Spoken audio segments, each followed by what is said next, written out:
Para quien ha sentido, aunque no supiera nombrarlo, que algo decisivo ocurre cuando el mundo se apaga. Para quien se acuesta cansado y despierta con la extraña sensación de haber estado en algún lugar. Para ti, que has vivido obedeciendo al día sin sospechar que la noche siempre estuvo gobernando. Existe una trampa tan antigua y tan bien diseñada que casi nadie la cuestiona. Se llama dormir. La cultura moderna la presenta como pausa, como aparado, como tiempo muerto necesario para volver a producir al amanecer.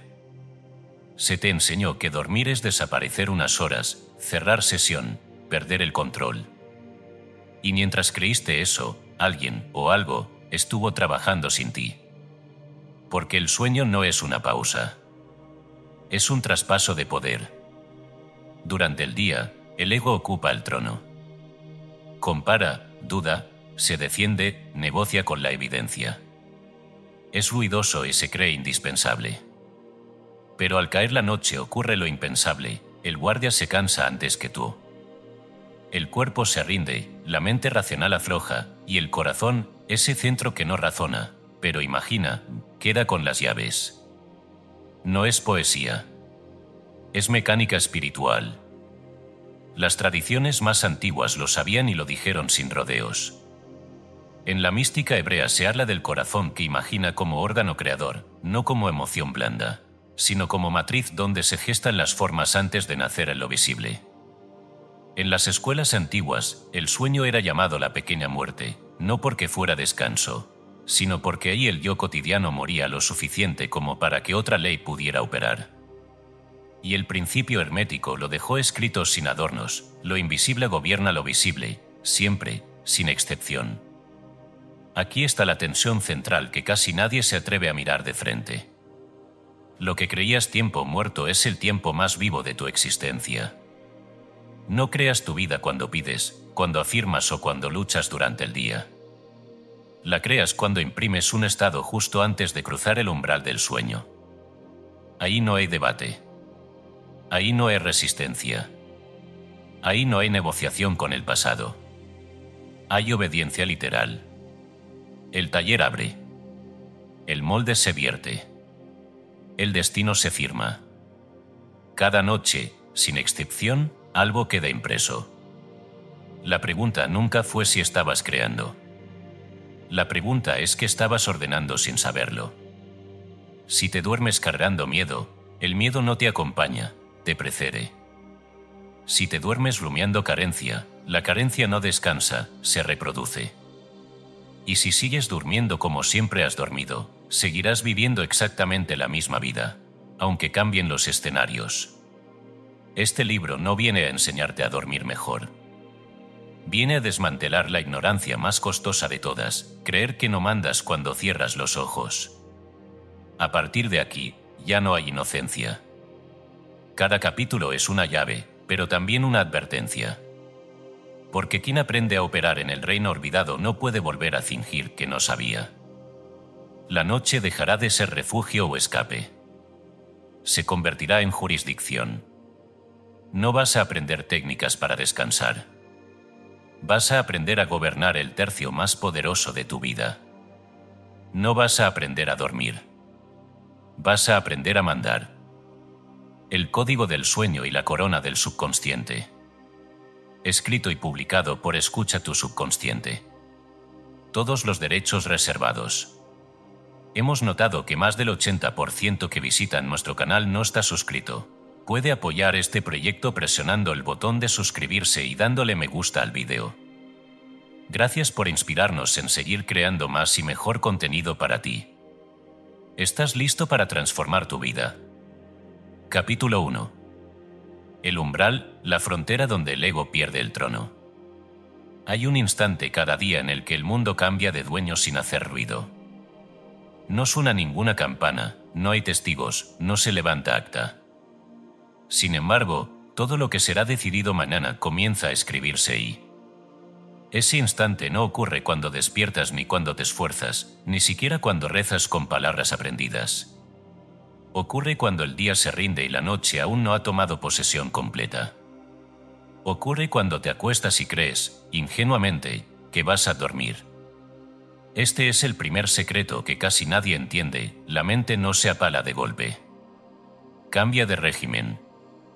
Como una ciudad que baja la persiana del comercio pero deja encendidas las calles interiores, la consciencia entra en un estado de transición donde el poder cambia de manos.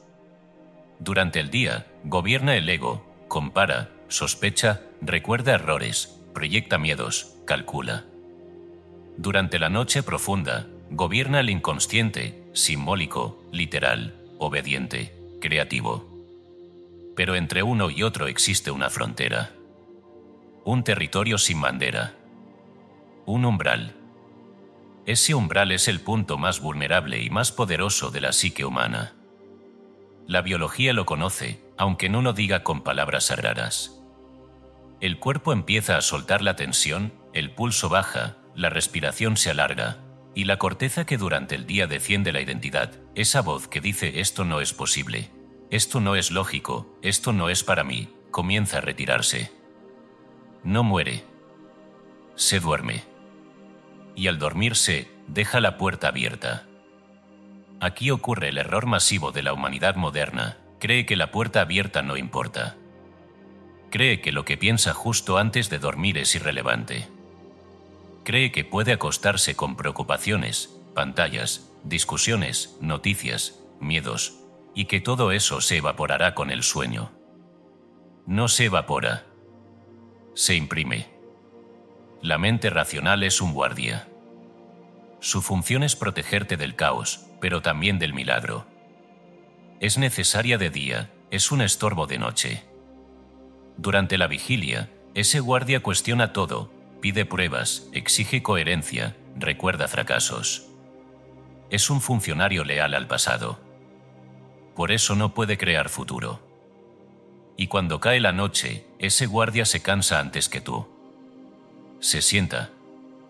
Parpadea. Baja el arma. Y en ese preciso momento, cualquier idea que pase no es interrogada. Entra. Imagina un banco que cambia de turno a medianoche.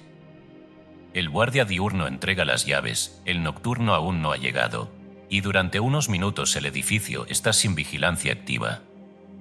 No porque sea inseguro, sino porque el sistema así funciona. Si alguien entra en ese lapso, no será cuestionado. No habrá quién eres, qué traes, por qué. Lo mismo sucede con tu mente. El umbral no es sueño. Tampoco es vigilia. Es territorio abierto. Por eso la sugestión entra como flecha. No porque seas débil, sino porque estás receptivo. No porque te engañes, sino porque la parte que discute ya no tiene jurisdicción. Aquí se entienden muchas cosas que antes parecían superstición. ¿Por qué una frase escuchada al dormir puede marcarte años? ¿Por qué una imagen repetida sin esfuerzo puede convertirse en realidad? ¿Por qué una emoción sostenida unos segundos en ese borde tiene más poder que 1000 pensamientos forzados durante el día? El pensamiento diurno funciona por repetición. El pensamiento del umbral funciona por impresión. Hay otro error común que debe ser desatado ahora: creer que para crear algo en la mente necesitas intensidad mental. No. Necesitas ausencia de resistencia. El ego no crea, administra. El subconsciente no administra, ejecuta. Pero solo ejecuta cuando el administrador se ha retirado. Por eso el mundo moderno fracasa tanto en sus intentos de cambio interior. Quiere transformar la vida desde la hora equivocada. Quiere convencer al guardia de que deje pasar lo imposible. El guardia no negocia. Pero cuando duerme, obedece. La tradición antigua lo sabía sin electroencefalogramas ni nombres técnicos. Hablaba del paso, del velo, de la puerta estrecha.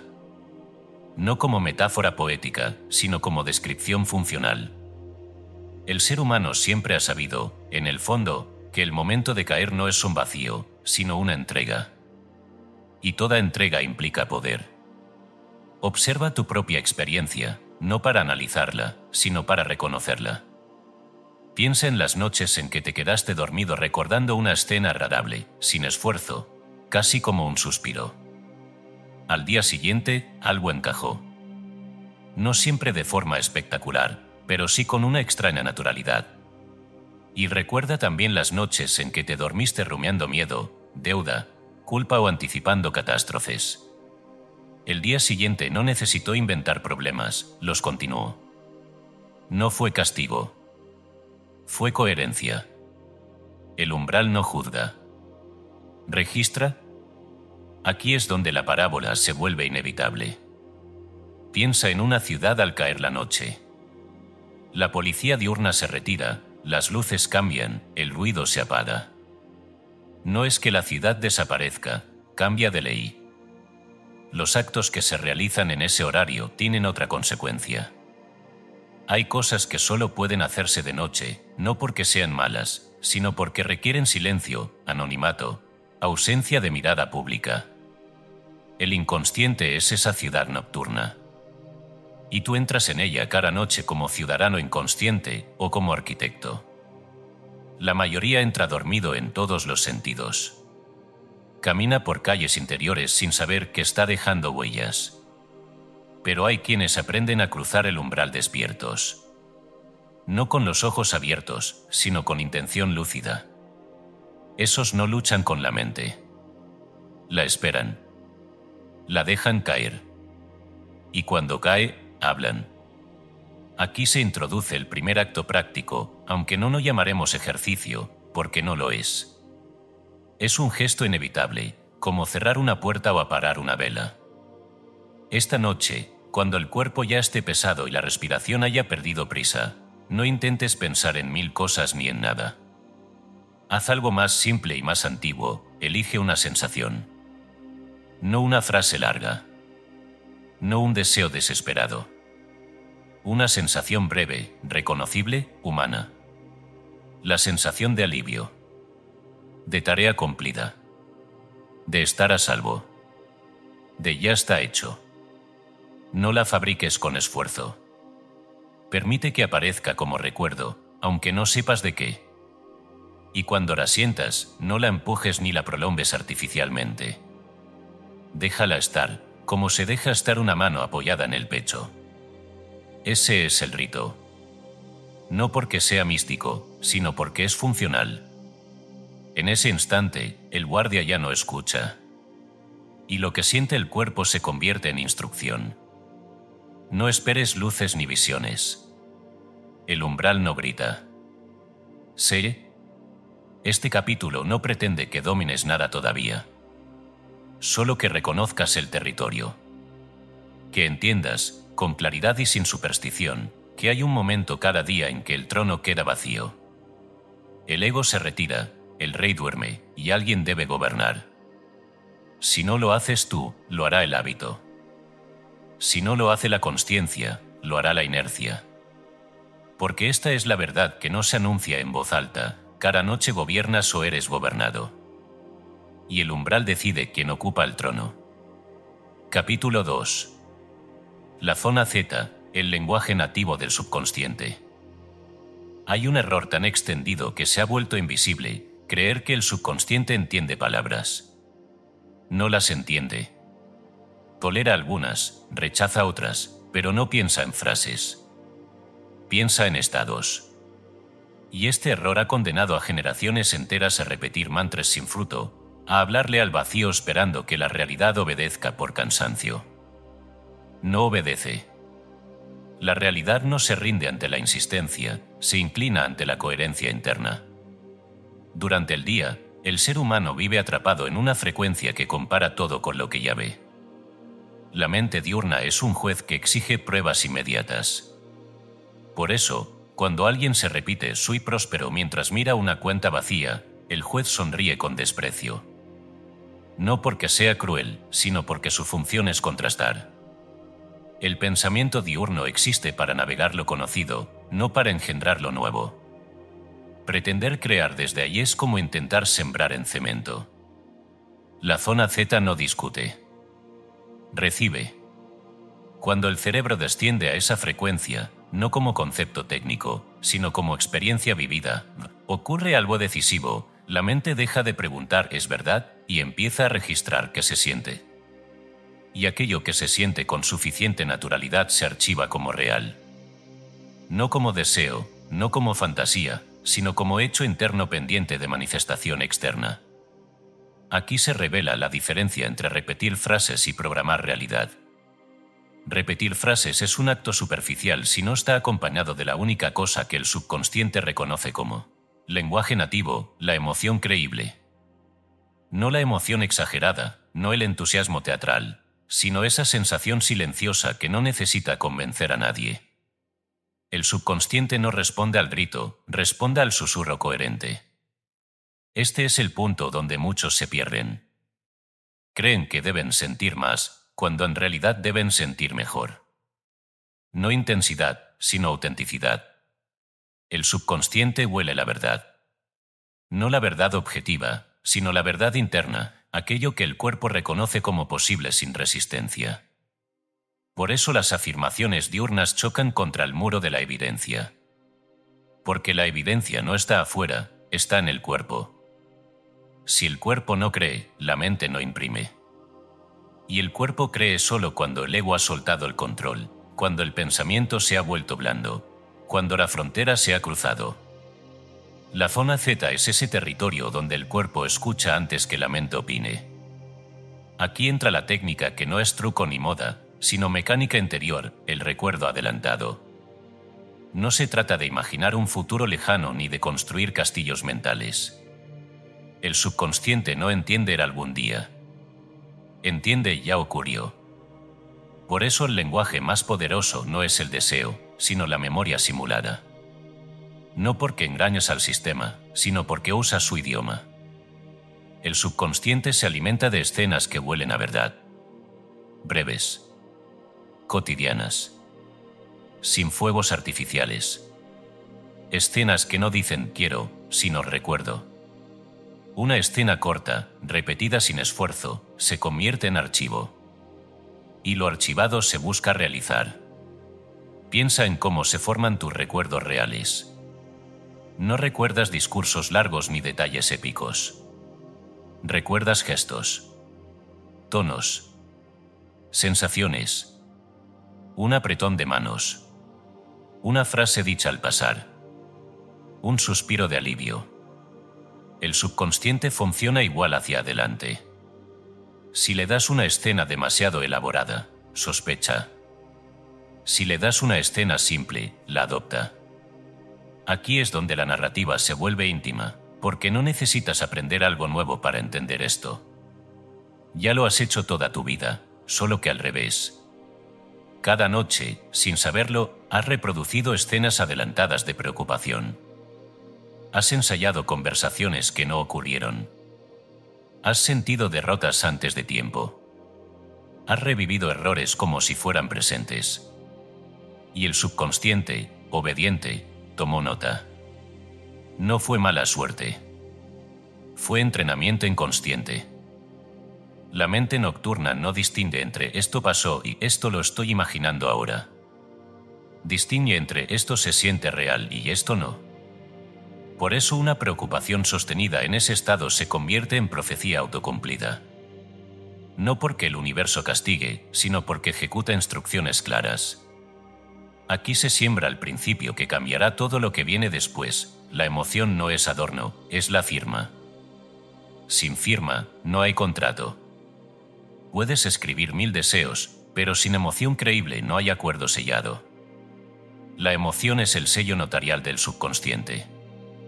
No cualquier emoción. No la ansiedad del que quiere. No la euforia del que sueña. La emoción del que recuerda algo normal. La calma del así son las cosas ahora. Esa emoción no pide permiso. Se instala. El patrón antiguo debe ser reconocido antes de ser reemplazado. No con culpa, sino con claridad. Cada noche en que te dormiste preocupado, le entregaste al subconsciente una escena adelantada de continuidad del problema. Cada noche en que te dormiste cansado de luchar, le enseñaste que la lucha era tu estado natural. No porque seas débil, sino porque no sabías que estabas enseñando. Ahora sabes. Y al saber, el reemplazo ocurre casi solo. La escena breve no es visualización forzada. Es recordar antes de tiempo. No se hace con esfuerzo, sino con permiso. Una escena de 5 segundos, no más, que implique que algo ya se resolvió. No el proceso. El resultado integrado. No el cómo, sino el después. El subconsciente no quiere instrucciones técnicas, quiere contexto emocional. Por eso, cuando la escena es demasiado grande, se diluye. Cuando es breve, se repite. Y la repetición en Z no cansa, consolida. No necesitas preguntarte si lo estás haciendo bien. Esa pregunta pertenece al ego diurno. En la zona Z, si la escena no provoca rechazo corporal, es suficiente. El cuerpo siempre avisa. Si hay tensión, es demasiado. Si hay neutralidad o alivio, es correcto. El subconsciente no responde a la perfección, sino a la aceptación. Aquí el patrón nuevo comienza a sembrarse sin violencia. No arrancando lo viejo, sino dejando de alimentarlo. No luchando contra la preocupación, sino no ensayándola. El subconsciente no necesita que borres nada, necesita que le muestres otra cosa con la misma naturalidad. Y esto ocurre, siempre, en silencio. Este capítulo no busca convencerte de nada extraordinario.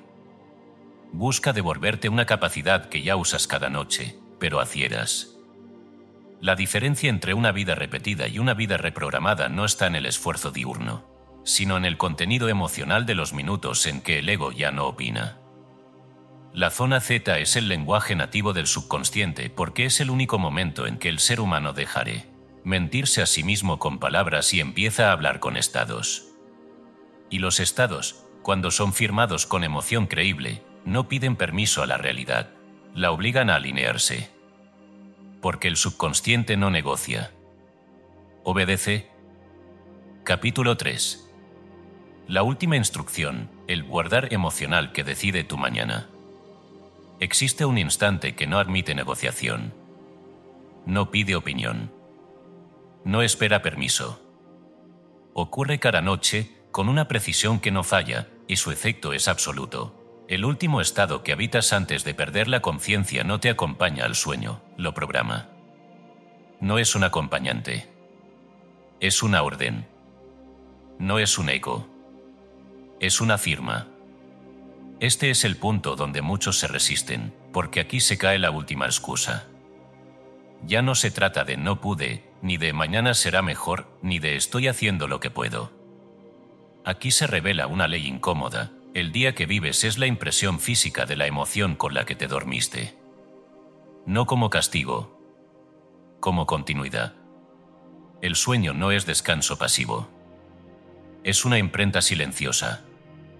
El cuerpo es el papel. La mente profunda es la prensa. Y la emoción final es la tinta. Durante horas, el cuerpo permanece inmóvil, pero no inactivo. Todo lo contrario. Está absorbiendo, copiando, alineando. Cada célula recibe la instrucción del estado dominante con el que el sistema cerró operaciones. Porque dormir no es apagar, es guardar. La cultura moderna ha banalizado este momento hasta volverlo invisible. Se acuesta exhausta, con el pensamiento roto, y se dice a sí misma, mañana veremos, ojalá mejore, a ver qué pasa. Como si el mañana fuera una ruleta. Como si la noche no tuviera memoria. Como si el cuerpo no obedeciera órdenes. Pero la noche siempre guarda algo. Siempre imprime algo. Incluso cuando tú no eliges. Aquí entra la parábola antigua, porque hay verdades que solo se entienden cuando se encarnan en imagen. En los templos antiguos, el escriba tenía una función sagrada. Durante el día, copiaba textos, registraba actos, anotaba decretos. Pero el momento más importante no era escribir. Era sellar. Antes de cerrar el templo, el escriba revisaba el pergamino y colocaba el sello final. Ese sello no decía esto es perfecto. Decía esto es definitivo. Una vez sellado, el texto no podía alterarse hasta el día siguiente. El templo se cerraba, la lámpara se apagaba y lo escrito quedaba así. El error no estaba en escribir mal durante el día. El error era sellar sin revisar. Así funciona tu noche. Durante el día escribes borradores emocionales, frustraciones, logros, dudas, pequeños alivios. Nada de eso es definitivo. Lo definitivo es el sello. Y el sello es la emoción con la que cruzas el umbral del sueño. Esa emoción no es una reacción más, es el decreto final. Por eso no sirve dormirse agotado esperando que mañana algo cambie. El agotamiento no es neutro. Es una instrucción. Dice, esto es pesado, esto cuesta, esto se arrastra. Y el cuerpo, fiel, imprime un día que responde a esa tinta. El creador no se acuesta a ver qué pasa. Se acuesta a decidir qué queda. Aquí se rompe un hábito antiguo y se instala uno nuevo, no por fuerza, sino por comprensión. No se trata de negar lo ocurrido en el día. Se trata de no sellarlo como destino. El día puede haber sido torpe, injusto, confuso.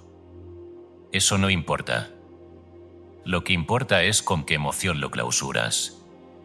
Porque el sueño no archiva hechos. Archiva estados.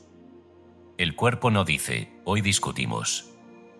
Dice, la emoción dominante es tensión. Y reproduce coherentemente un día que justifique esa tensión. No por maldad, sino por alineación. Este es el momento en que el oyente debe detenerse, no para analizar, sino para reconocer. ¿Cuántas noches se han sellado con resignación? ¿Cuántas con miedo manso? ¿Cuántas con un cansancio que ya no lucha, pero tampoco elige? Ese sellado inconsciente es el verdadero hábito que perpetúa vidas enteras. No es la falta de técnica. Es la falta de decisión nocturna. El último estado no necesita ser perfecto. Necesita ser deliberado. Aquí aparece una distinción clave que debe ser entendida sin confusión. No se trata de acostarse eufórico ni de forzar gratitud falsa. La euforia es inestable. La gratitud impostada huele a mentira. El subconsciente no responde a disfraces. Responde a coherencia. El estado correcto es más sobrio, más profundo, más silencioso, alivio. El alivio de que algo, en algún nivel, ya está resuelto. Aunque no sepas cómo. Aunque no veas la forma. El alivio es la emoción del creador porque implica confianza implícita. Y la confianza es la tinta más potente que existe. Aquí se instala el hábito nuevo, antes de dormir, no se revisa el día para castigarse, sino para cerrarlo. Como él escriba. No para borrar lo ocurrido, sino para elegir que se sella. El hábito antiguo decía, me duermo así porque estoy así. El hábito nuevo dice, me duermo así porque decido imprimir esto. No es optimismo. Es autoridad.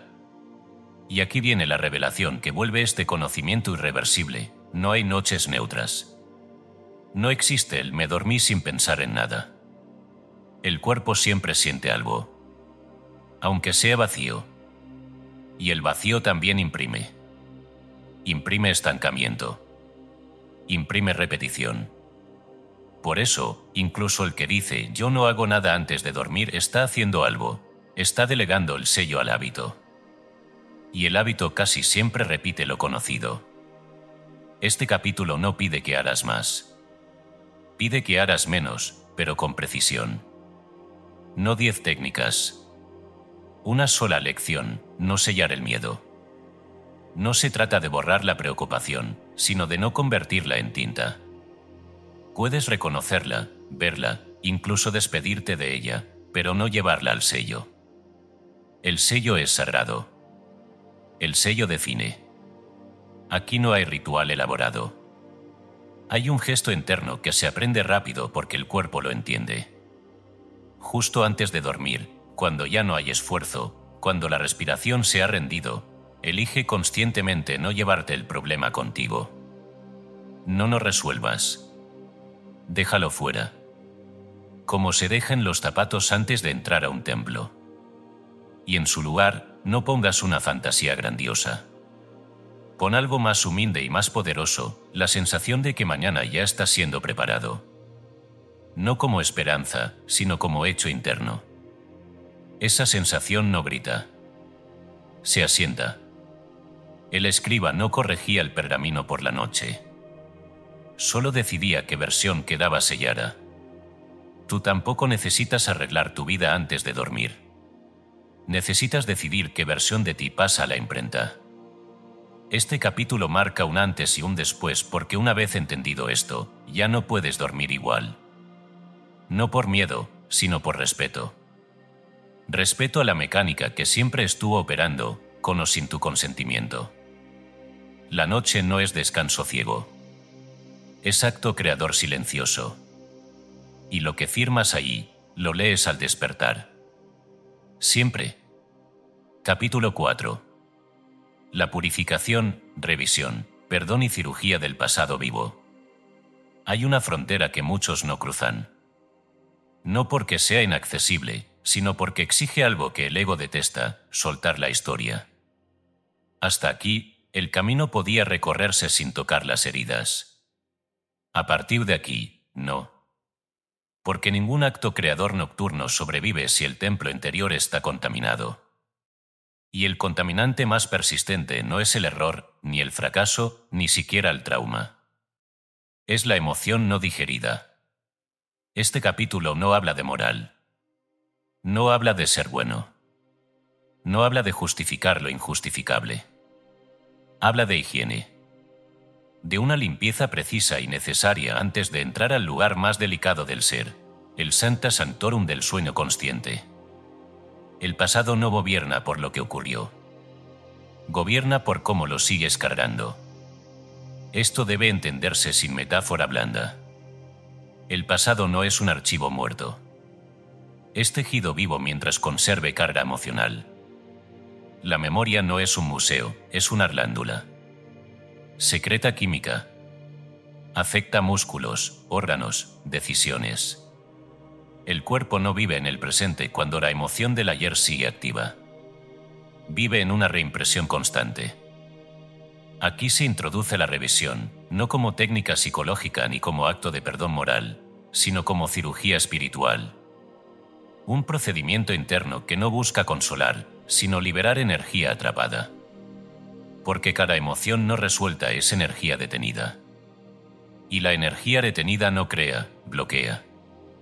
El subconsciente no conoce el tiempo. No distingue entre ayer y hace 20 años. Distingue entre el activo e inactivo. Si un recuerdo todavía duele, todavía está ocurriendo. Si todavía genera reacción corporal, todavía está vigente. El juez interior no evalúa fechas, evalúa sensaciones. Por eso hay personas que superaron algo en palabras, pero no en biología. Hablan de ello con calma aparente, pero el cuerpo reacciona. El pulso cambia. La mandíbula se tensa. El estómago se contrae. El subconsciente no ha recibido el cierre. Y mientras no nos reciba, seguirá pidiendo juicio. La revisión no es negar lo ocurrido. Es reescribir la carga. No los hechos externos, sino la experiencia interna. Porque lo que crea no es el evento, sino la emoción asociada al evento. Cambia la emoción y cambias la sentencia. Aquí es donde los curiosos retroceden y los iniciados avanzan. La tradición antigua siempre supo que antes del descanso debía haber purificación. No como castigo, sino como preparación. No se ponga el sol sobre tu enojo, decía una enseñanza antigua que muchos repiten sin entender. No era consejo ético. Era instrucción técnica. No llevar la emoción corrupta al sueño. No sellar con tinta sucia. En textos gnósticos olvidados, se habla del conocimiento que libera, no del castigo que redime. La liberación ocurre cuando se ve con claridad y se corrige internamente. No cuando se sufre más. No cuando se paga con dolor. El sufrimiento no purifica. Comprender y reconfigurar, sí. El resentimiento es uno de los venenos más lentos y más aceptados socialmente. Se le llama tener razón, no olvidar, protegerse. Pero el cuerpo no lo interpreta así. El cuerpo lo vive como inflamación sostenida. El resentimiento se vuelve biología. Se aloja en órganos específicos, altera hormonas, endurece tejidos. No por metáfora. Por química. El perdón, entendido correctamente, no es absorber al otro. Es extraer la carga de tu sistema. Es cirugía, no absolución. No se hace por el otro, se hace por la vida que quiere fluir. Perdonar no es decir estuvo bien. Es decir, ya no te llevo conmigo. Aquí la revisión se vuelve acto litúrgico, no ritual externo, sino ceremonia interna. Se limpia antes de entrar. Se deja fuera lo que no pertenece al espacio sagrado. La mecánica es simple, pero no superficial. Al final del día, antes de que el umbral se abra por completo, se revisa el día hacia atrás. No como juez, sino como cirujano. Se recorren los momentos hasta encontrar el punto de carga. No todos importan. Solo aquel donde la emoción se fijó. No se analiza. No se culpa. Se detiene. Y ahí ocurre lo que la mente racional considera imposible, pero el subconsciente acepta sin resistencia. Se reescribe la escena. No con fantasía grandiosa, sino con resolución interna. Se cambia el final emocional. Se introduce comprensión, dignidad, protección o simplemente neutralidad. El cuerpo responde de inmediato. Si no responde, no se ha hecho. No es imaginación infantil. Es reprogramación somática. El subconsciente no objeta diciendo, eso no pasó. No tiene ese lenguaje. Solo registra, la emoción ya no está. Y al no estar, el archivo se cierra. El juez levanta la causa. La energía queda libre. Esto es lo que significa hacer nuevo lo que fue. No borrar la historia, sino retirar su poder creador. Porque mientras una emoción siga activa, seguirá escribiendo futuro.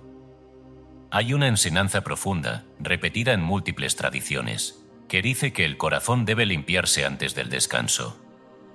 No como gesto piadoso, sino como preparación para recibir. Un recipiente sucio no recibe agua limpia sin contaminarla. Aquí el oyente entiende algo decisivo, no puede pedir creación nocturna mientras sostiene venenos diurnos. No por castigo divino, sino por incompatibilidad vibratoria. La creación requiere espacio. Y el resentimiento ocupa espacio. La revisión no se hace una vez. Se hace hasta que el cuerpo confirma. Y cuando confirma, no hay discusión mental. El alivio es físico. La respiración se abre. El pecho se afloja. Esa es la señal de que la cirugía fue efectiva. Este capítulo no invita a revolver traumas sin cuidado. Invita a cerrarlos con precisión. Uno por uno. Sin dramatismo. Sin culpa. Con la serenidad del que sabe que su energía es demasiado valiosa para quedar atrapada en escenas que ya no existen. La noche no es el lugar para llevar fantasmas. Es el lugar para entrar limpio. Y aquí se revela la verdad final de este capítulo: no hay creación sin purificación. No porque deba ser perfecto, sino porque la energía retenida no se multiplica. Solo se estanca. La revisión es el acto silencioso de retirar los escombros antes de construir. El perdón es la escoba. El conocimiento es la llave. Y cuando el templo está limpio, el sueño deja de ser un lugar de repetición y se convierte, por primera vez, en un espacio digno de lo sagrado. Capítulo 5. La almohada como altar, anclajes físicos para domar la mente volátil. Hay una confesión silenciosa que muchos no se atreven a hacer, no pueden sostener la mente quieta. Cierran los ojos, intentan visualizar y en segundos la atención se escapa como agua entre los dedos. No es falta de disciplina. No es debilidad espiritual, Es desconocimiento del principio más simple y más antiguo de todos. La mente volátil necesita un ancla. El error moderno ha sido creer que todo ocurre en la cabeza, que basta con imaginar, que el cuerpo es un estorbo. Pero la tradición profunda jamás separó mente y materia. Sabía algo que hoy debe ser recordado con urgencia: la materia es memoria condensada. Y lo que toca la materia, queda. Por eso este capítulo no pide que domines la mente. Pide algo más humilde y más eficaz: que la apoyes. La visualización pura es una herramienta poderosa, sí, pero no es para todos ni en todas las etapas. Hay mentes que, cuando se les pide sostener una imagen, entran en lucha. Y la lucha ya es una orden contraria. El subconsciente no obedece órdenes tensas. Obedece estados apoyados. Aquí entra el poder de lo tangible. Escritura. Agua. Un objeto elegido. Un olor repetido.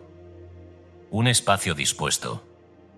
No como superstición ni como ritual vacío, sino como puente entre intención y cuerpo.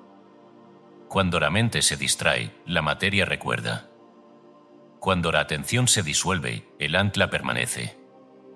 Este es el principio profundo que debe quedar grabado. No todo debe ser sostenido por la mente. Algunas cosas deben ser sostenidas por el entorno. La almohada se convierte en altar no porque se adore, sino porque recibe. Porque está ahí todas las noches. Porque toca el cuerpo en el momento del sello. Porque no discute. La almohada no duda. Y todo lo que toca repetidamente el cuerpo en estado de entrega se vuelve parte del mensaje. La materia recuerda la intención cuando tú te distraes. Esto no es poesía. Es mecánica espiritual. Un papel escrito antes de dormir no es un deseo. Es una instrucción física que el cuerpo reconoce como real. Un vaso de agua cargado con una sensación no es un símbolo, es un portador. El olor que se repite noche tras noche no es un adorno, es una señal directa al sistema nervioso. El espacio ordenado no es estética, es lenguaje silencioso. El subconsciente habla con el cuerpo. Y el cuerpo entiende gestos, no discursos. Aquí se reordena el dormitorio, no como santuario exagerado, sino como templo funcional. No se trata de llenar el espacio de objetos sagrados, sino de retirar lo que interfiere. Lo superfluo confunde. El desorden habla. Y lo que dice no siempre coincide con lo que quieres imprimir. La cama no es un lugar para pensar. Es un lugar para recibir. Por eso este capítulo no añade técnicas mentales, sino soportes. El ancla no exige atención constante. Funciona incluso cuando la mente se va. Ese es su poder. No pide fe, pide repetición. Aquí entra la historia simple, porque hay verdades que se entienden mejor cuando se ven trabajar. Un artesano, antes de comenzar su labor, no se sienta a desear que la obra salga bien. Prepara la mesa. Limpia las herramientas.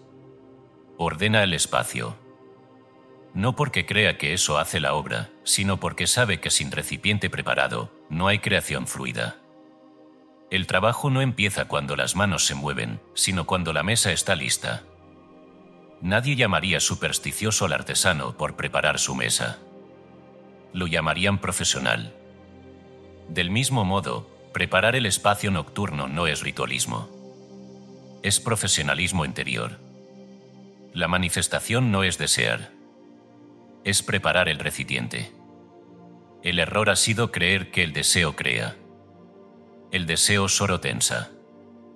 Lo que crea es la coherencia entre intención, cuerpo y entorno. Y el entorno, cuando se repite, educa al cuerpo sin palabras. Aquí se introduce una idea clave que muchos pasan por alto: el cuerpo aprende por asociación. Si cada noche, antes del sueño, tocas el mismo objeto con la misma sensación, ese objeto se convierte en interruptor. No por magia, sino por memoria corporal. El cuerpo no necesita recordar el objetivo, recuerda el estado. Por eso el ancla no debe cambiarse constantemente. La constancia es más importante que la variedad. Un solo gesto repetido vale más que 10 técnicas nuevas. El subconsciente ama la previsibilidad cuando ésta está cargada de intención clara. Este capítulo no propone llenar la cama de objetos ni recitar fórmulas. Propone algo más sobrio, elegir 1 o 2 elementos y honrarlos con repetición. Un papel doblado bajo la almohada. Un vaso de agua en el mismo lugar. Un olor que solo se use de noche. Un espacio que, al entrar, ya diga aquí se imprime. El dormitorio se vuelve sagrado no por lo que se añade, sino por lo que se retira. El ruido visual, la pantalla encendida, la conversación mental prolongada, todo eso habla más fuerte que cualquier afirmación. El cuerpo escucha lo que ve y toca antes que lo que piensa. Aquí se resuelve el problema práctico real del que no puede sostener la mente, no necesitas sostenerla. Deja que el entorno hará parte del trabajo. La mente se cansa, la materia no. El ancla no reemplaza la intención. La sostiene. Y cuando el cuerpo entra en el umbral tocando siempre lo mismo, oliendo lo mismo, acostándose en un espacio que ya conoce el código, el sistema entra en modo obediencia sin esfuerzo. No hay lucha. No hay huida. Hay reconocimiento. Este capítulo no busca que creas en objetos. Busca que entiendas que el cuerpo cree en lo que toca. Y que el subconsciente, al hablar con el cuerpo, responde mejor a gestos que a discursos. La almohada como altar no es poesía decorativa. Es recordatorio funcional, ahí se deposita la cabeza cuando el ego se retira. Ahí se apoya el peso cuando la voluntad descansa. Ahí se entrega al control. Y todo lo que se entrega con constancia se convierte en ley interna. No prepares la noche con deseo. Prepárala como el artesano prepara su mesa, con respeto, con orden y con la certeza de que la obra no se fuerza, se recibe. Porque cuando el recipiente está listo, la creación no pregunta si puede entrar. Capítulo 6. El oráculo nocturno, incubación de respuestas y la inteligencia que te supera. Hay una diferencia abismal entre pensar un problema y entregarlo. Pensarlo es masticarlo sin digerir. Entregarlo es confiar en que existe una inteligencia mayor que puede procesarlo sin desgaste. Este capítulo comienza donde muchos fracasan sin saberlo, confunden rumiar con preguntar, preocupación con consulta, ansiedad con búsqueda espiritual. No son lo mismo. Nunca lo fueron. La mente humana, cuando no conoce el mecanismo del oráculo nocturno, se comporta como un niño que sacude una puerta cerrada creyendo que así se abrirá. Golpea más fuerte. Insiste. Se agota. Pero la puerta no se abre por fuerza. Se abre cuando se usa la llave correcta. Y esa llave no es la insistencia mental, sino el silencio intencional. Preguntar correctamente es un arte olvidado. Durante el día, la mente está entrenada para resolver por acumulación, más datos, más análisis, más escenarios. Ese método funciona para lo técnico, pero fracasa estrepitosamente cuando el problema pertenece al orden de la vida, del sentido, de la dirección. Allí, pensar más no ilumina. ¿Oscurece? La inteligencia nocturna no responde a la mente que corre. Responde a la mente que cede. Aquí se corrige el error más común, creer que preocuparse es consultar. La preocupación no es una pregunta abierta, es una afirmación cerrada. Afirma que no hay salida, que algo está mal, que el futuro es una amenaza. El subconsciente escucha eso como instrucción, no como pedido. Y responde ampliando el estado, no resolviéndolo. Consultar es distinto. Consultar implica una certeza silenciosa, hay una respuesta, aunque yo no la vea. Esa certeza no se grita. Se asume.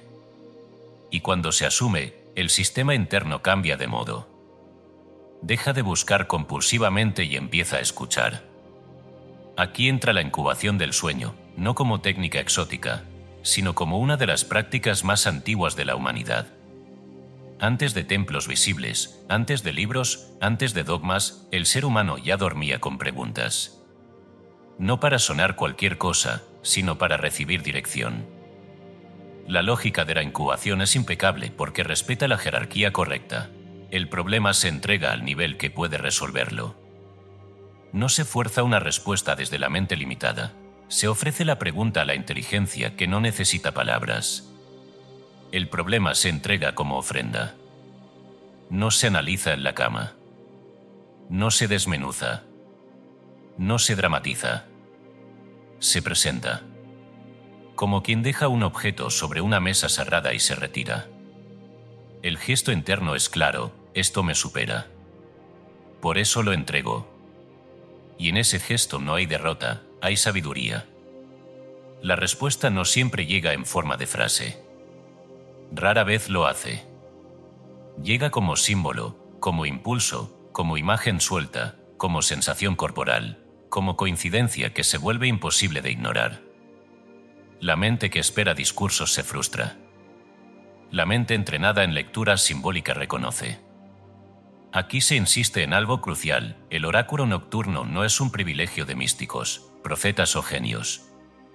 Es patrimonio humano. La diferencia no está en la capacidad, sino en el ruido. La inteligencia que responde siempre estuvo ahí. Lo que falta es el espacio para escucharla. Hay relatos antiguos que lo confirman sin necesidad de adornos. Reyes que dormían en templos para recibir sueños aclaradores. Filósofos que confiaban más en una noche bien consultada que en semanas de debate. Sanadores que esperaban la indicación onírica antes de actuar. No porque despreciaran la razón, sino porque conocían su límite. Pero más importante que cualquier relato histórico es la experiencia directa. Y esta experiencia se pierde por un hábito moderno devastador: romper el mensaje al despertar. El momento del despertar es tan delicado como el del umbral al dormir. En ambos, la mente está blanda. En ambos, la frontera está abierta. Pero si al despertar te lanzas de inmediato al mundo, pantalla, ruido, conversación interna, el mensaje se disuelve. No porque sea débil, sino porque no se le dio tiempo de traducirse. La inteligencia nocturna no grita para imponerse. Susurra para quien escucha. Aprender a despertar sin romper el mensaje no es una técnica añadida, es una actitud. Permanecer quieto unos instantes. No moverse de inmediato. No interpretar apresuradamente. Dejar que lo que llegó se asiente. A veces no es una imagen clara, sino una dirección emocional. Un haz esto sin palabras. Un no vayas por ahí sin argumento. El error es exigir claridad inmediata. La claridad se despliega cuando no se la persigue. Aquí se revela algo que pocos aceptan: muchas respuestas ya han sido dadas, pero fueron descartadas por parecer demasiado simples, demasiado silenciosas, demasiado poco espectaculares.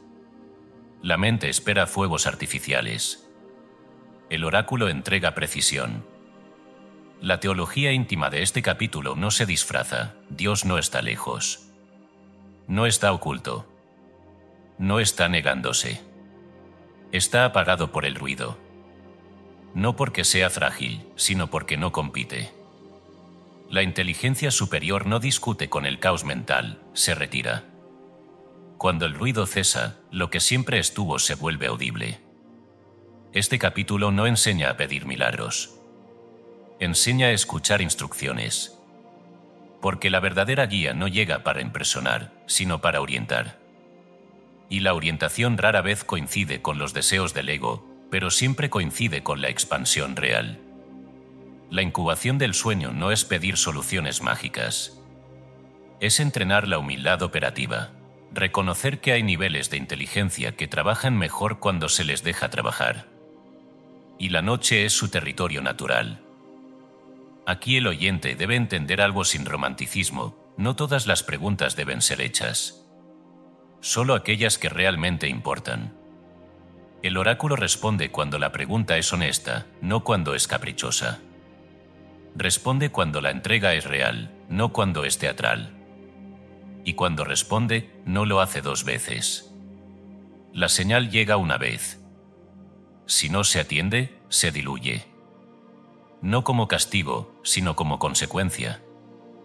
La inteligencia nocturna no persigue, ofrece. Este capítulo no promete que siempre recibirás lo que quieres. Promete algo más valioso, recibirás lo que necesitas saber para avanzar.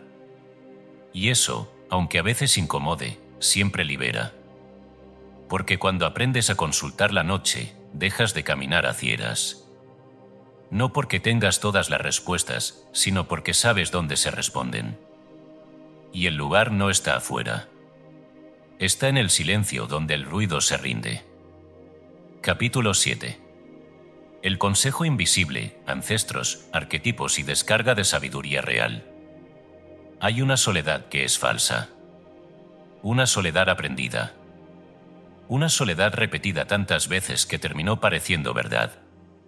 El ser humano moderno camina convencido de que su mente es un cuarto cerrado, de que piensa solo, decide solo, sueña solo.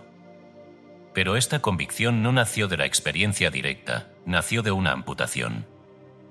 De olvidar deliberadamente una dimensión que durante milenios fue considerada obvia. La mente nunca fue un lugar individual. Este capítulo abre una puerta delicada porque cuestiona una de las ilusiones más arraigadas. La idea de que todo lo que surge en ti nace solo de ti. No es así. Nunca lo fue. La mente humana es una cámara de resonancia, no un origen aislado. Y el sueño es el momento en que esa cámara queda abierta. No estás solo ni siquiera en tu propia mente. Esto no se dice como consuelo poético, sino como constatación funcional. Hay pensamientos que no se fabrican. Llegan.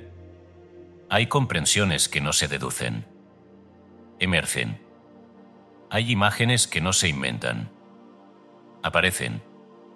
El error ha sido atribuir todo eso a imaginación para no admitir lo evidente. Hay un campo de inteligencia compartido al que accedes cuando el ego se retira. Las tradiciones antiguas no hablaban de esto con timidez. Lo consideraban parte del orden natural. El sueño no era un teatro privado, sino una sala de encuentro. Un espacio donde la mente individual se afinaba con patrones más amplios. No para perder identidad, sino para recordar pertenencia. Aquí entran los arquetipos, no como conceptos psicológicos de manual, sino como fuerzas vivas que atraviesan generaciones. El héroe, el sabio, el sanador, el traidor, el protector. No son ideas abstractas. Son corrientes. Se manifiestan en mitos, en relatos sagrados, en sueños recurrentes, en impulsos que no sabes de dónde vienen, pero sabes que quieren. El arquetipo no piensa, impulsa. Por eso, cuando aparecen sueños, no viene a entretener. Viene a activar. Un símbolo que se repite no está pidiendo interpretación intelectual. Está pidiendo encarnación. El subconsciente no habla para explicar, habla para mover. Aquí se entera la idea del linaje, sin romanticismo ni fatalismo. Lo heredado no es solo trauma. También es talento. También es memoria de habilidades, formas de ver, intuiciones específicas. La epigenética moderna apenas comienza a confirmar lo que las tradiciones sapienciales sabían. El cuerpo recuerda más de lo que la biografía personal explica. No heredas solo el miedo de tus ancestros. Heredas su resiliencia. No heredas solo su dolor. Heredas su ingenio. No heredas solo sus límites. Heredas sus soluciones. El error ha sido entrar en el sueño como quien entra a un cuarto vacío, cuando en realidad se entra a una biblioteca viva. No una biblioteca de libros, sino de experiencias condensadas en símbolo. Cada linaje guarda claves específicas. Cada historia familiar contiene no solo heridas, sino mapas. El consejo invisible no es una reunión literal de figuras sentadas hablando. Es un alineamiento. Un momento en que tu mente individual se sincroniza con inteligencias que ya recorrieron senderos similares. No para obedecerlas, sino para descargar orientación. Aquí debe quedar claro algo importante: invitar no es teatralizar. No se trata de imaginar luces, nombres grandilocuentes ni escenas exageradas. El subconsciente rechaza lo forzado. Invitar es un gesto interno de reconocimiento, no sé solo. Y ese reconocimiento, cuando es genuino, abre canales que no se abren con fantasía. Recibir tampoco es esperar voces. A veces es una sensación súbita de certeza. A veces es una imagen breve que no se olvida. A veces es una frase que no parece tuya. A veces es un impulso al despertar que no necesita explicación. La mente moderna, entrenada en sospechar de lo que no controla, suele descartar estas descargas como ocurrencias. Pero las ocurrencias coherentes que llegan en estados profundos tienen una cualidad distinta. No discuten consigo mismas. No generan ansiedad. Traen una calma firme, incluso cuando indican un cambio difícil. Aquí se integran fuentes diversas sin necesidad de nombrarlas una por una. Las tradiciones místicas hablaban del guía interior, del ángel personal, del anciano sabio. La psicología profunda habló del inconsciente colectivo. Las corrientes sapienciales orientales hablaron de memoria del alma. Diferentes lenguajes para señalar la misma experiencia, la mente individual es un nodo, no un origen absoluto. El sueño es el momento en que ese nodo se conecta sin interferencia. La enseñanza práctica aquí no se impone, se sugiere con precisión. No se fuerza al encuentro. Se habilita. Antes de dormir, no se pide ayuda como quien suplica. Se reconoce compañía como quien recuerda algo obvio. Esa diferencia lo cambia todo. La súplica coloca en inferioridad. El reconocimiento coloca en alineación. No se pide que aparezca nadie. Se crea el silencio suficiente para que lo que ya está pueda manifestarse. Aquí se introduce una advertencia necesaria. No todo símbolo es mensaje. No todo sueño es consejo. El ego también sueña. Por eso la clave no es interpretar compulsivamente, sino observar que permanece. El mensaje real insiste sin ruido. Vuelve. Se repite. Se manifiesta en sincronicidades diurnas. No necesita defensa intelectual. El consejo invisible no da órdenes detalladas. Da dirección. No responde a curiosidades, responde a llamados auténticos. Y cuando responde, no lo hace para impresionar, sino para alinear. Este capítulo deja al oyente con una certeza nueva, no espectacular, pero profunda. No camina solo, aunque crea que sí.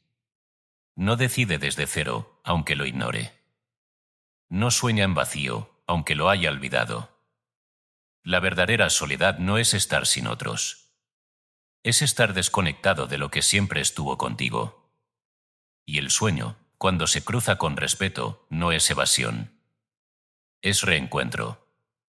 Capítulo 8. El viajero del tiempo, el yo futuro como memoria, no como fantasía. Aquí el libro cambia de marcha porque aquí se rompe una de las jaulas más antiguas del pensamiento humano, la idea de que el tiempo es una línea que se avanza a ciegas. Esa idea no nació de la experiencia interior, nació de la necesidad de controlar. Medir, dividir, ordenar. Pero el tiempo real, el que gobierna la conciencia, no se mueve como una flecha. Se extiende como un campo. Y en un campo no se avanza, se sintoniza. El error ha sido creer que el futuro es algo que llega. Algo que viene hacia ti desde un lugar lejano. Por eso la gente espera, se prepara, se angustia.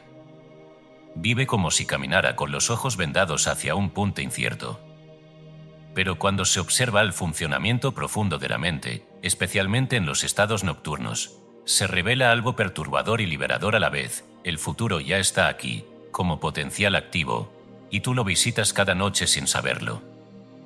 Existe una versión de ti que ya resolvió lo que hoy te angustia. No como consuelo, sino como hecho operativo. Esa versión no vive en mañana, vive en otra región del mismo campo temporal. Y puedes sintonizarla. No por magia, por identidad.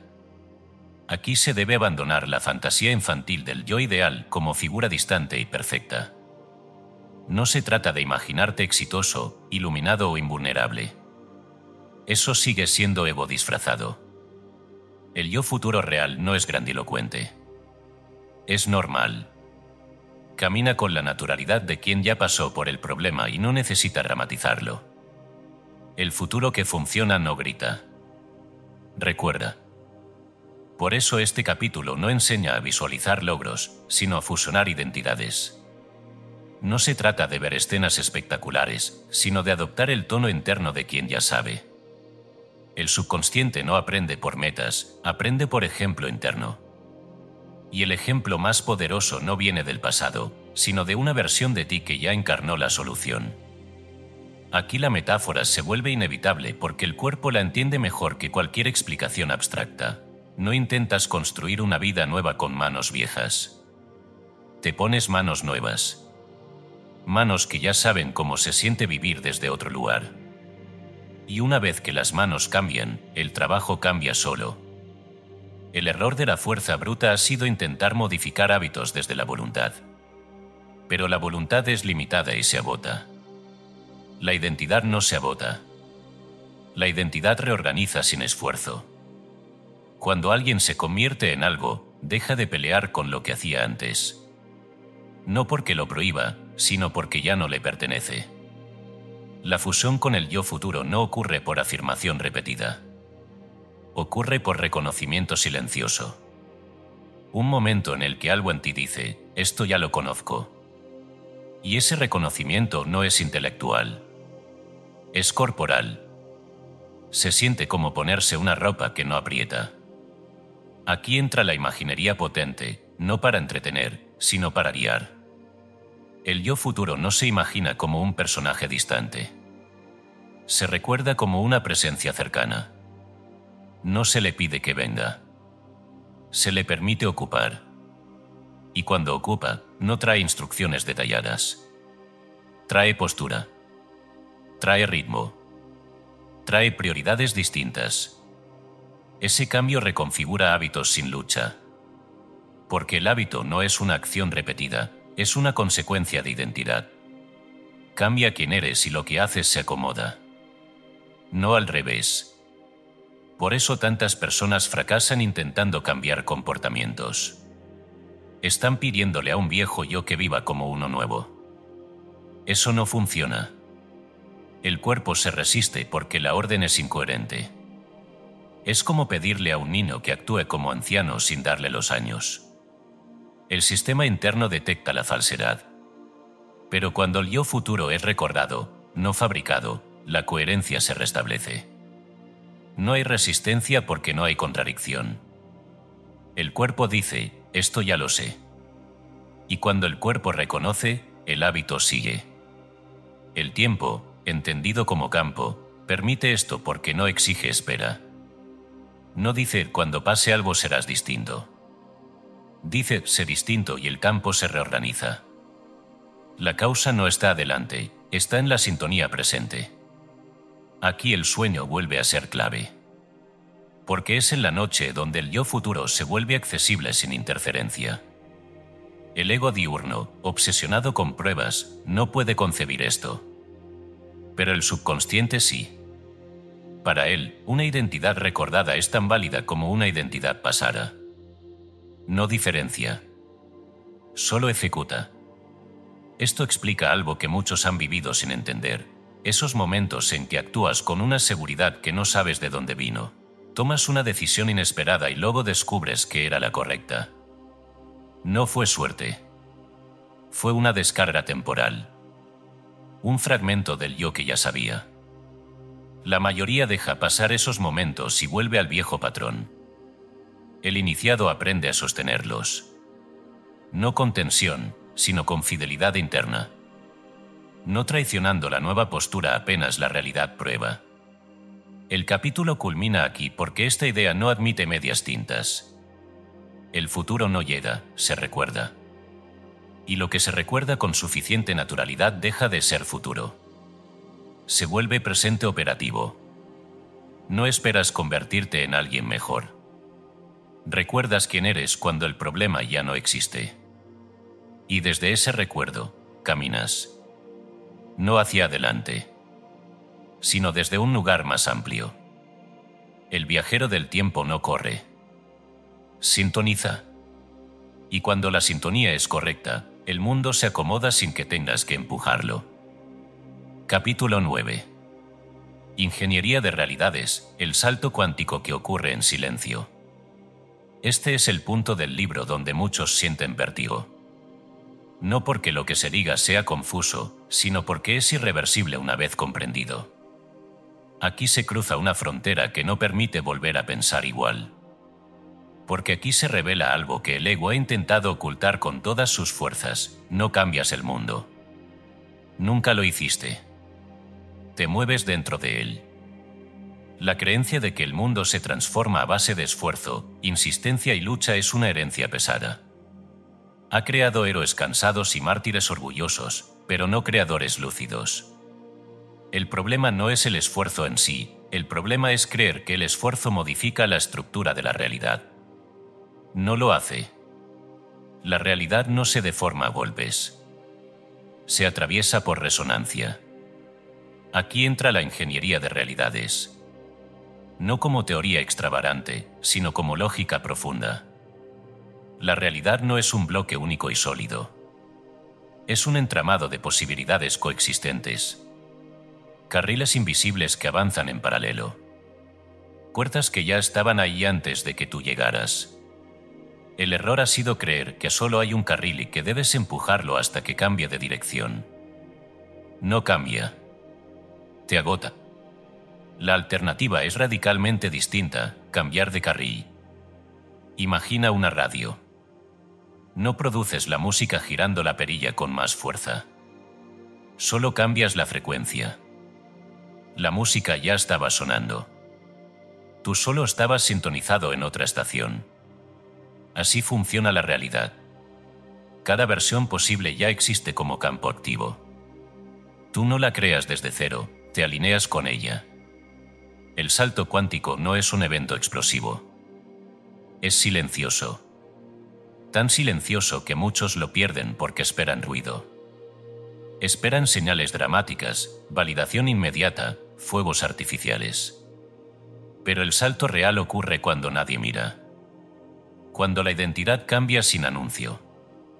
Aquí se debe entender algo con precisión quirúrgica: no te mueves a otra realidad cuando el mundo cambia. El mundo cambia porque te moviste. Y ese movimiento no es físico. Es identitario. Las puertas no aparecen cuando estás listo. Aparecen cuando ya estás del otro lado internamente. Este conocimiento es peligroso para el ego porque le quita su arma favorita, la discusión con la evidencia. El ego dice: mira a tu alrededor, nada cambió. Y tiene razón, en el carril viejo. Pero tú ya no estás ahí. El problema es que al despertar, la evidencia intenta seducirte para que regreses. Aquí está una de las claves mayores del libro, y debe ser dicha sin suavizarla: el amanecer es una trampa. No por maldad, sino por inercia. El mundo al despertar te devuelve imágenes, sonidos, pendientes, estímulos que pertenecen a tu identidad anterior.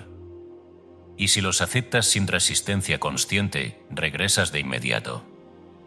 No porque hayas fallado, porque cediste.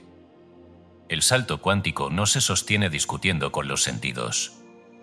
Se sostiene ignorando su argumento inicial. Los sentidos informan del carril antiguo. La identidad nueva aún no tiene evidencia suficiente para imponerse externamente. Ese es el intervalo crítico. El pasillo. El cruce. Este pasillo se siente extraño. Incómodo. Silencioso. No hay confirmación. No hay aplausos. Solo una certeza interna tenue que dice: no vuelvas. Y muchos vuelven ahí mismo. Porque el ego se asusta del vacío. El libro aquí no promete comodidad. Promete claridad. Cambiar de realidad no se siente como victoria inmediata. Se siente como desfase. como si el mundo tardara en ponerse al día contigo. Y ese retraso es la prueba. Si lo soportas sin traicionarte, el campo se reorganiza. Si no, el sistema te devuelve al carril familiar. La metáfora del carril invisible es exacta porque explica algo esencial. Los carriles no se cruzan violentamente. Se deslizan. El salto no es brusco. Es un corrimiento interno que, con el tiempo, produce una diferencia externa radical. Por eso quienes han vivido estos saltos reales suelen decir lo mismo, aunque con palabras distintas. No sé cuándo cambió todo.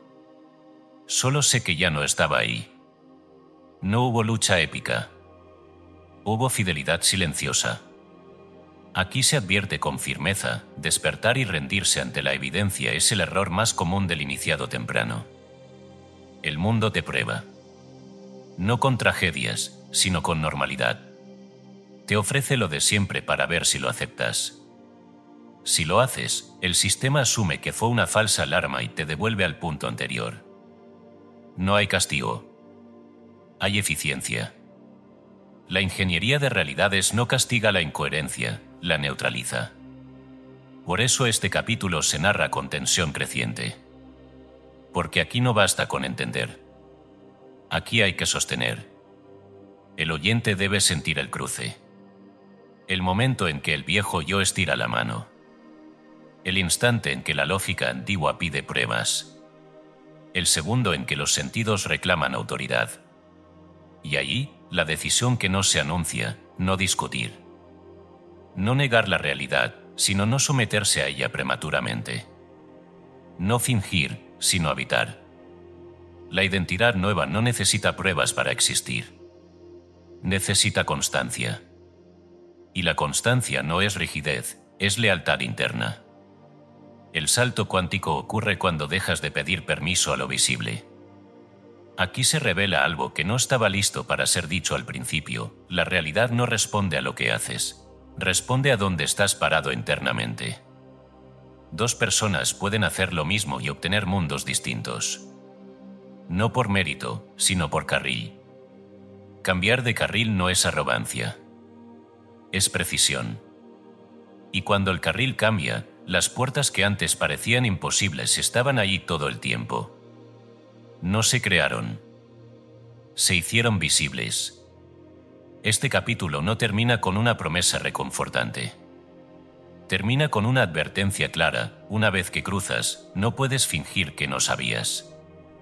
El viejo mundo seguirá llamando. No para castigarte, sino porque era tu hogar. Pero ya no lo es. El silencio después del salto no es vacío. Es estabilidad nueva buscando forma. No empujes. No expliques. No retrocedas. Sostén. Porque la ingeniería de realidades no ocurre en el ruido del esfuerzo, sino en la quietud del que ya sabe dónde está. Y cuando el mundo por fin se alinea, no sentirás sorpresa. Sentirás reconocimiento. Capítulo 10. El laboratorio de sanación, regeneración, síntoma y orden interior. El cuerpo no es un enemigo que deba ser vencido, ni una máquina defectuosa que deba ser reparada con prisa. El cuerpo es un laboratorio vivo, obediente a un mando que casi siempre ha estado ausente. Y cuando ese mando falta, el cuerpo no se rebela, improvisa. Eso que llamamos enfermedad no es una traición, es un intento de equilibrio bajo condiciones incoherentes. Este capítulo exige una mirada adulta. No promete curaciones mágicas ni discursos dulces. Aquí se habla de sanación desde soberanía, no desde esperanza ingenua. Porque el cuerpo no responde a la negación, ni a la euforia forzada, ni a la espiritualidad que se usa para escapar del síntoma. El cuerpo responde cuando el orden interno se restablece. La sanación no es añadir algo nuevo. Es retornar al plano maestro. Todo organismo nace con un diseño original. No como ideal abstracto, sino como instrucción biológica precisa. El cuerpo sabe cómo funcionar. No necesita que se le enseñe. Necesita que no se le contradiga constantemente. El problema no es que el cuerpo haya olvidado su diseño, es que ha recibido demasiadas órdenes opuestas. El estrés no es solo una emoción. Es una orden crónica de emergencia. Y ningún sistema puede regenerarse en estado de alerta permanente. El estrés frena la reparación, inhibe la regeneración y desplaza recursos hacia la supervivencia inmediata. No por castigo, sino por lógica. Un cuerpo que cree que está en peligro no invierte en sanar, invierte en resistir. Aquí se expone una verdad incómoda que casi nadie quiere mirar de frente. A veces la enfermedad trae beneficios ocultos. No beneficios conscientes ni deseados, sino funcionales.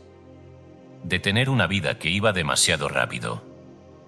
Evitar una decisión temida. Recibir cuidado. Justificar un límite que no se supo poner a tiempo. Mientras esos beneficios no sean reconocidos, el cuerpo se aferra al síntoma porque el síntoma está cumpliendo una función. El cuerpo no miente. Compensa. Esta no es una acusación. Es una observación compasiva y exacta. Nadie elige enfermarse deliberadamente. Pero el sistema interno siempre elige la opción que le permite sobrevivir con la menor incoherencia posible. Si el síntoma sostiene algo que no ha sido resuelto a nivel interno, el síntoma se vuelve necesario. Por eso este capítulo no ataca la enfermedad. La interroga. Las tradiciones antiguas entendían esto con un lenguaje simbólico que hoy vuelve a cobrar sentido. Asociaban órganos con emociones no como superstición, sino como observación prolongada. El hígado cargando la ira retenida. Los pulmones reflejando el duelo no expresado. El corazón manifestando el peso de lo no dicho. No como condena, sino como mapa. El mapa no acusa. Orienta. Cuando se ignora la emoción, el cuerpo la traduce en tejido. Cuando se niega la tensión, el músculo la sostiene. Cuando se reprime el miedo, el sistema lo somatiza. No porque el cuerpo sea débil, sino porque es literal. Ejecuta lo que recibe sin cuestionar la lógica emocional. Aquí entra la visión espiritual que debe ser entendida sin misticismo superficial. La materia es energía obediente cuando el mando interno se vuelve coherente. El cuerpo no necesita ser convencido, necesita claridad. Y la claridad no surge del deseo de sanar, sino del reordenamiento interno. Sanar no es decir estoy bien cuando no lo estás. Sanar es decir veo lo que está ocurriendo y asumo el mando. Este capítulo es humano porque no exige perfección. Reconoce el cansancio, la frustración, el miedo. Pero es implacable porque no permite evasión. No se puede delegar la sanación al tiempo, ni al azar, ni a la espiritualidad abstracta. El cuerpo responde a presencia consciente, no a discursos. Aquí, si se introduce una práctica, no es ejercicio repetible ni técnica acumulativa. Es un rito simple, directo y profundo, porque el cuerpo entiende el lenguaje del gesto soberano. Hablarle al órgano no es fantasía. Es reconocimiento jerárquico. No se le suplica. No se le amenaza. Se le habla como a un soldado herido que ha estado sosteniendo una batalla que no le correspondía solo. Se le reconoce el esfuerzo. Se le agradece la función. Y luego se le da una orden clara, recordar su diseño original. El cuerpo escucha cuando la orden no nace del miedo, sino de la autoridad tranquila. No de la desesperación por sanar, sino de la certeza de que el mando ha vuelto. El síntoma, entonces, empieza a aflojar. No siempre de inmediato, pero siempre con una señal, alivio, calor, expansión, descanso. Son indicios de que el sistema ha dejado de resistir y ha comenzado a reorganizarse. Este capítulo no promete que todo se cure. Promete algo más honesto y más poderoso, que el cuerpo deja de estar solo. Y cuando el cuerpo no está solo, cambia su estrategia. La sanación real no es una lucha contra el cuerpo. Es una alianza restablecida. Cuando el mando interno es coherente, la materia obedece sin violencia. No porque sea milagro, sino porque ese siempre fue el orden. El cuerpo no necesitaba ser corregido. Necesitaba ser escuchado y liderado. Este laboratorio no cierra con optimismo vacío. Cierra con una verdad sobria: el cuerpo no pide perfección espiritual. Pide coherencia suficiente para dejar de gritar. Y cuando deja de gritar, no es porque haya sido silenciado. Es porque fue atendido. Capítulo 11. El espejo del alma, reprogramación total de identidad en la pequeña muerte. Este es el núcleo. No un capítulo más, sino el eje alrededor del cual todo lo anterior gira y todo lo posterior cobra sentido. Aquí se cae el último velo, el más resistente, el que incluso los buscadores sinceros suelen proteger sin saberlo. Porque no habla de técnicas, ni de estados, ni de futuros posibles.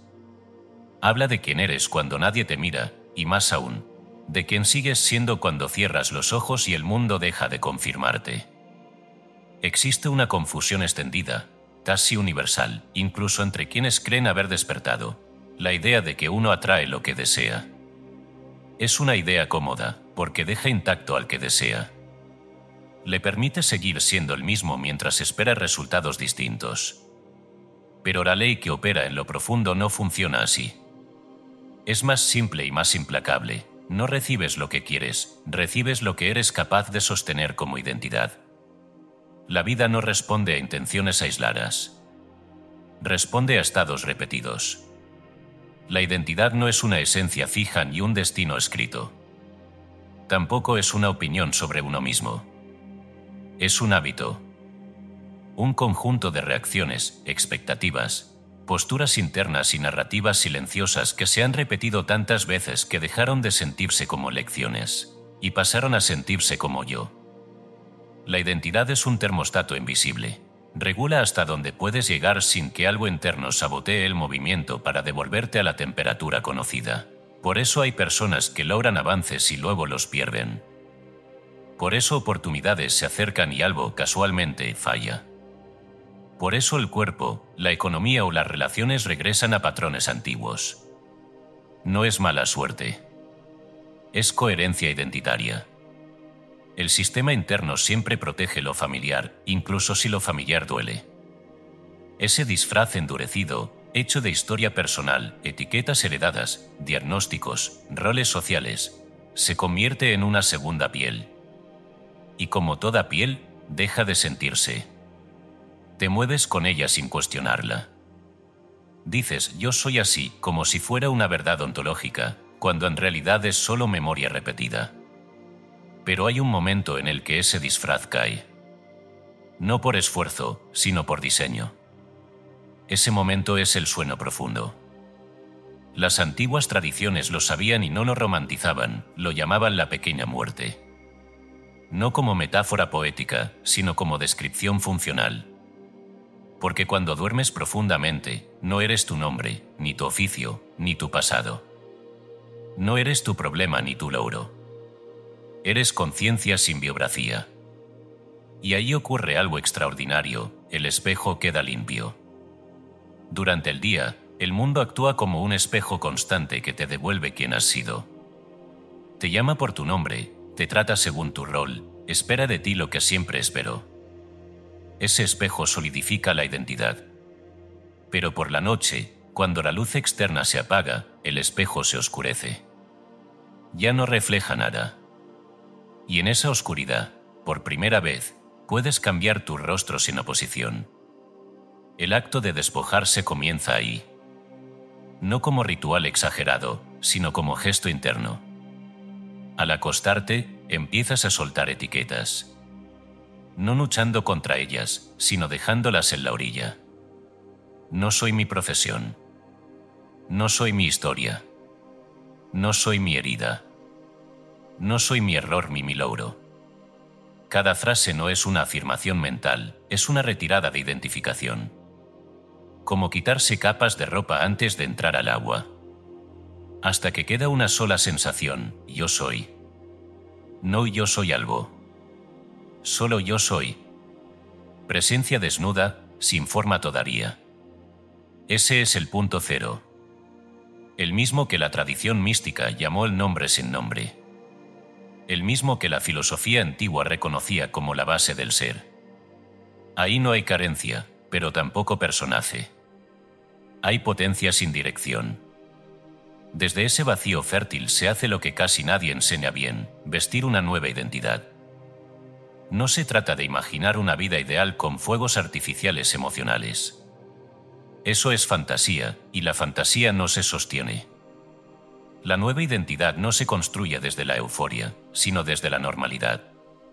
Aquí está el secreto que desarma al ego. Cuando algo es verdaderamente tuyo, no te excita, te resulta natural.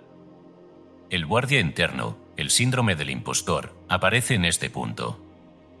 No como enemigo, sino como protector antiguo. Dice: esto no eres tú, esto es demasiado, estás fingiendo. No se le combate. Se le agradece y se le deja pasar. Porque ese guardia solo protege la coherencia pasada. No sabe nada del futuro. El error común es intentar convencerlo. El camino correcto es ignorar su argumento y habitar el estado. ¿Cómo se siente la nueva identidad? No se siente como triunfo. Se siente como calma, como suelo firme, como ausencia de urgencia. El rico verdadero no se siente eufórico por pagar una cuenta, simplemente la paga. El sano verdadero no celebra cada mañana no tener dolor, simplemente se mueve. El amado verdadero no duda de su lugar, descansa en él. Dormirte en ese estado, aunque sea por instantes, es un acto de reprogramación profunda. Porque el subconsciente no aprende por explicación, aprende por experiencia repetida. Cada noche que entras en la pequeña muerte como alguien distinto, aunque el día siguiente aún no lo refleje, el termostato se recalibra. Y aquí hay una advertencia sutil pero crucial: al despertar, el mundo intentará devolverte el disfraz antiguo. Lo hará con eficiencia. Con recuerdos, sensaciones, pendientes, dolores, pruebas. No lo hace para castigarte, sino porque ese es el archivo cargado. Tu trabajo no es discutir con la evidencia, sino no volver a ponerte el traje automáticamente. Quédate un instante más en la cama. Recuerda quién fuiste en la noche. No con palabras, sino con sensación. Ponte ese traje invisible antes de levantarte. Camina como él. Respira como él. Responde como él. No como actuación para otros, sino como coherencia interna. La identidad se fija por repetición, no por intensidad. Este capítulo no promete cambios inmediatos visibles. Promete algo más profundo y más peligroso para la vieja vida: te vuelves incompatible con lo que ya no eres. Y cuando eso ocurre, la realidad externa se ve obligada a ajustarse, no por magia, sino por ley de correspondencia. El cierre no necesita adornos, porque la verdad aquí es desnuda y definitiva. No cambias tu vida. Cambias al que la vive. Capítulo 12. El amanecer del Creador, cosecha, silencio y gobierno del primer pensamiento. La mayoría de las personas cree que el día empieza cuando suena la alarma. Esa creencia es el último engaño. El día empieza antes de que te muevas, antes incluso de que abras los ojos. Empieza en ese instante frágil, casi invisible, en el que aún no eres del todo alguien y ya no eres nadie. Ese instante es el amanecer verdadero, y casi siempre es profanado. Has pasado la noche entera trabajando. Aunque el cuerpo estuvo quieto, algo en ti atravesó umbrales, reorganizó memorias, sembró identidades, hizo acuerdos silenciosos con leyes que no responden al ruido. Pero al despertar, un gesto torpe puede arruinarlo todo. No por castigo, sino por física interior. La descarga nocturna es sutil. No soporta brusquedad. Existe un estado al despertar que las antiguas escuelas conocían bien y que hoy se ignora con torpeza moderna. No es sueño ni vigilia completa. Es frontera. Los fisiólogos lo llaman estado hipnopómpico, pero ese nombre no captura su poder. Es el espejo del umbral nocturno. Lo que fue abierto al caer puede ser sellado al amanecer o borrado. En esos primeros minutos, tu sistema nervioso aún no ha encendido del todo la lógica defensiva. El yo todavía no ha recuperado su armadura. La identidad nueva, la que vestiste en la pequeña muerte, sigue puesta. Todavía no ha sido desafiada por la evidencia. Es un territorio virgen, y como todo territorio virgen, es vulnerable. Aquí ocurre el error más común y más costoso, el movimiento inmediato. El cuerpo se lanza fuera de la cama como si escapara de algo. El sonido violento de la alarma sacude la fisiología. El corazón acelera. La mente entra en modo urgencia. Y en ese instante, la descarga se evapora. No porque haya sido falsa, sino porque no fue recibida. La inmovilidad no es pereza. Es técnica de preservación. Quedarte quieto unos instantes al despertar no es un lujo espiritual, es una forma de respeto. Respeto por lo que ocurrió mientras dormías. Respeto por el mensaje que aún no ha tomado forma verbal. La sabiduría nocturna no llega como discurso claro. Llega como residuo emocional, como tono interno, como certeza sin palabras. Si te mueves demasiado rápido, no le das tiempo a condensarse. El creador no salta de la cama. Aterriza. Antes de abrir los ojos, el cuerpo debe sentir el cuerpo. El peso, la respiración, el contacto con el colchón. No hay prisa. La prisa es una invención del ego diurno. En ese estado, una imagen fugaz, una palabra suelta, una sensación inexplicable pueden contener la respuesta que buscaste o la identidad que sembraste. No las persigas. Obsérvalas como quien recoge rocío antes de que el sol lo queme. Y entonces aparece el gran ladrón de soberanía, el teléfono. Nada roba más poder en menos tiempo que ese gesto automático. Tomarlo en la mano antes de habitarte es un acto de rendición. No es exageración. Es jerarquía. En cuanto miras la pantalla, permites que la agenda del mundo colonice tu mente aún abierta. Noticias, mensajes, demandas, comparaciones. Todo entra sin filtro, porque el guardia racional aún no está despierto. Es como abrir las puertas del templo antes de cerrar el ritual. El creador establece el tono antes de escuchar el ruido. Aquí entra una enseñanza que parece simple, pero es una de las más altas del libro. El primer pensamiento consciente del día gobierna el resto. No porque sea mágico, sino porque fija la dirección. Como el timón de un barco en aguas quietas, un pequeño ajuste inicial define una travesía entera. La mayoría no elige ese pensamiento. Se lo encuentra. Estoy cansado. Otra vez lo mismo. No tengo ganas. Y al hacerlo, sin saberlo, entrega el mando. El día ya no es creación, es reacción. El creador elige. No elige una frase motivacional hueca. Elige un estado. Y el estado más estable, más fértil, más difícil de sabotear es la gratitud silenciosa.